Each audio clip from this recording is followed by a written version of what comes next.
ఆచార్యదేవ ఏమంటివి ఆచార్యదేవా ఏమంటివి జాతినపమన సోతసుతుల కింద నిలువ అర్హత లేదందువా.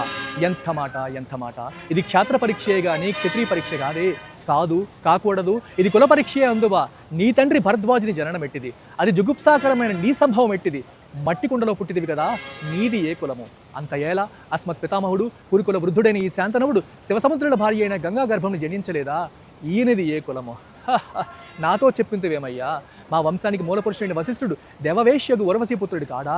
అతడు పంచమజాతి కన్యైన అరుంధతి యందు శక్తిని, ఆ శక్తి చండాలాంగని యందు పరాశరుని, ఆ పరాశరుడు పల్లెపడుచు మత్స్యగంధి యందు మా తాత వ్యాసుని, ఆ వ్యాసుడు విధవరాండ్రైన మా పితామహి అంబిక యందు మా తండ్రిని, పినపితామహి అంబాలిక యందు మా పినతండ్రి పాండురాజుని, మా ఇంటి దాసితో మీతో ధర్మ నిర్మాణ జనులని కీర్తించబడుతున్న ఈ విదురుదేవుని కనలేదా. సందర్భావసరాలను బట్టి క్షేత్రబీజ ప్రాధాన్యతతో సంకరమైన మా కురువంశము ఏనాడో కులహీనమైనది కాగా నేడు కులము అన్న ఈ వ్యర్థవాదం ఇందులకు.